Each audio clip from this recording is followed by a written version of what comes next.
후보자 지명을 축하드립니다. 감사합니다. 네, 지금 앞서서 야당 의원님들께서 모두의 창업에 대해서 개인정보 보호 문제를 언급을 하셔서 이 문제를 좀 이야기하려고 합니다.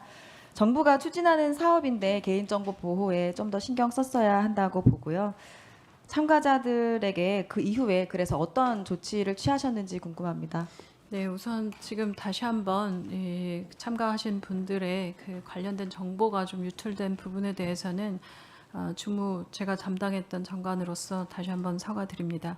그리고 당시 그 다음에 바로 차관이 대책회의를 해서 지금 발표드렸던 대책들은 그 유출된 부분들에 대해서 저희가 내용을 정확히 파악을 하고 그리고 보호할 수 있는 정보 조치들을 하고 그리고 필요한 사항들에 대해서 지금 신고도 받고 있습니다. 어떤 부분들의 피해가 일어나고 있는지 현재까지 집계된 걸로는 제가 하루 이틀 본 바로는 한 63건 정도의 내용이 왔는데요. 뭐 대부분 광고 메일을 받았다라는 내용들이 있고 그래서 관련된 부분들을 샅샅이 잘 살펴가지고 필요한 조치들 취하고 그리고 아이디어가 유출된 부분에 보호할 수 있는 장치들 또 지재처화할 부분들 해서 정리 잘 할 예정입니다. 그리고 지금 현재 국정원하고 개보위에서 조사를 하고 있는 상황이어서 조사 결과 나오는 거 보고 처리할 부분들 또 책임져야 될 부분들에 대해서도 챙겨보겠습니다.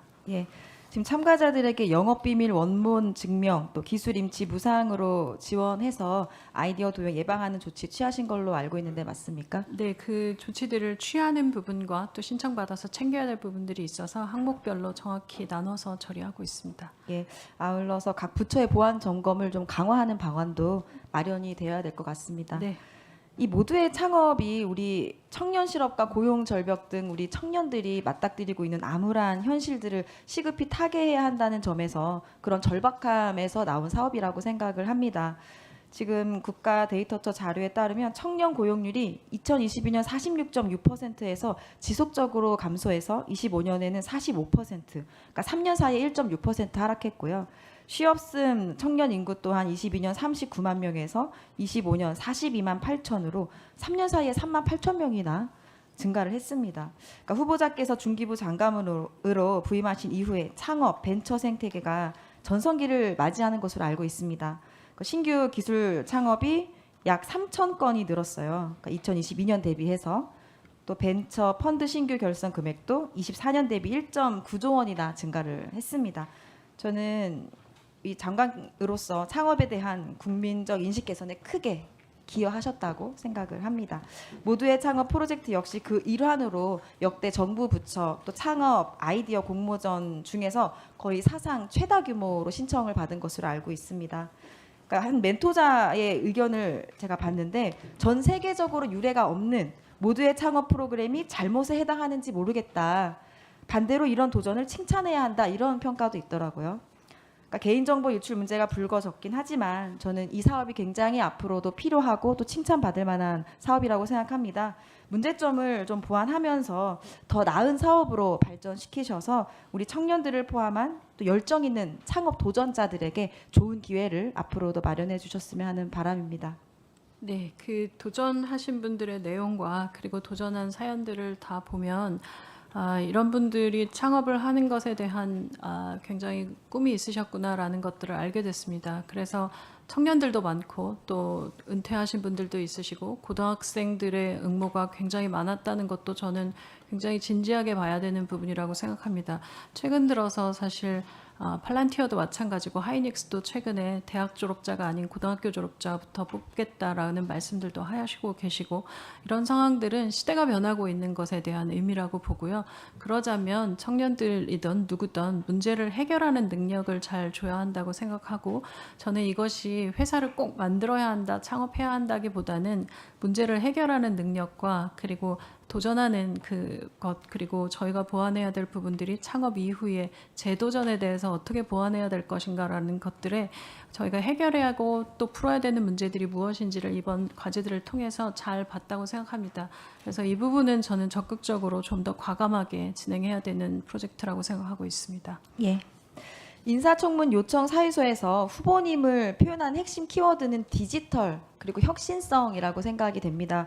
특히 이재명 정부가 AI 대전환 이것을 시대적 과제로 삼고 있는데 평범한 직장인에서 출발해서 또 국내 대표 디지털 기업을 이끌어온 리더로서 후보자께서 둘도 없는 적임자가 아닌가 그런 생각이 듭니다. 감사합니다. 예, AI 대전환 시대에 가장 중요한 국가 경쟁력 저는 결국 인재 양성에 달렸다고 보는데요. 후보자께서 생각하시는 앞으로 대한민국 AI 경쟁력을 결정할 그런 인재 정책 무엇이라고 생각하십니까?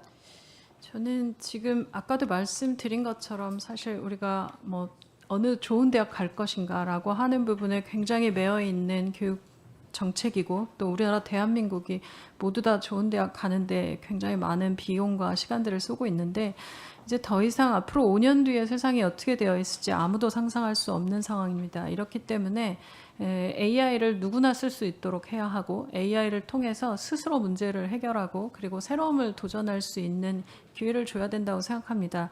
모두의 창업에 이번에 응모했던 합격자 중에 한 친구가 13살인데요. 그 친구가 학교 폭력 관련된 부분들을 AI 기술과 그다음에 디지털 관련된 부분들 이걸 활용해서 사업 아이디어를 내는 젊은 13살 학생도 있었습니다. 이런 친구들이 본인이 할 수 있는 일을 좀 더 빠르게 할 수 있는 기술 지원과 이 부분에 있어서 교육의 체계가 좀 더 열린 형태로 바뀌어야 되지 않을까라고 생각합니다. 그 후보자께서 국내 대표 플랫폼 기업 첫 여성 대표로 5년간 회사를 이끄셨잖아요. 뭐 AI, 클라우드, 데이터 센터 이런 기술 기반 성장 직접 주도한 경험을 갖고 계신데요. 네. 그럼 산업 현장에서 AI가 어떻게 작동하고 또 어떤 인재가 실제로 필요한지 이걸 누구보다 가까이에서 현장에서 지켜본 분이라는 생각이 듭니다. 저는 바로 그 경험이 우리 인재 정책에 이 안고 있는 문제를 푸는데 중요한 자산이 될 수 있다고 생각하는데 현재 대학의 AI 교육은 정부 사업 공모에 어떤 단기 대응에 맞추기가 급급하고 산업계와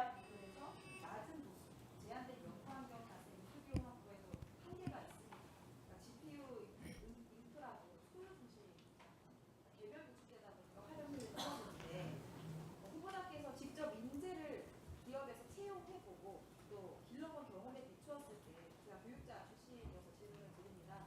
지금 우리 교육이 길러내는 인재 그리고 산업 현장이 실제로 필요로 하는 인재 그 사이에 어떤 간극이 있는지 그 간극을 좁히기 위해서는 어떤 방안이 필요하다고 보시는지 네, 일단 기업에 있을 때 직원을 채용했을 때 가졌던 생각은 같은 질문에 대해서 똑같은 답을 하는 응시자들이 굉장히 많았다라는 생각입니다. 이건 뭐냐 하면 시험에 익숙한 학생들이 많다는 거고 그리고 시험에 대한 정답을 준비해서 오는 친구들이 많았다는 생각이고요. 그중에 저희가 주로 뽑았던 것들은 굉장히 다른 답변을 하는 다양한 사람들을 뽑았습니다. 왜냐하면 같은 답변을 하는 사람은 한 명만 있으면 되니까요. 그래서 그런 부분에서 다양한 배경의 다양한 교육적 환경 속에 있었던 사람들 그리고 어떤 문제를 풀어봤는지에 풀어본 경험이 있는 사람들을 위주로 잡았습니다. 그래서 이번에 지금 말씀 주신 교육 정책 관련된 부분들도 굉장히 고려할 부분들이 많지만 우선은 지금 현재 AI 교육 관련된 부분들은 좀 잘 챙겨봐야 되겠다는 생각이 들었습니다. 그래서 지금 현재 교육부가 준비하고 답변을 조금 간단하게 네네, 해주세요. 죄송합니다. 네, 과기부가 준비하고 있는 AI 교육 관련된 내용들은 지금 살펴보고 있습니다.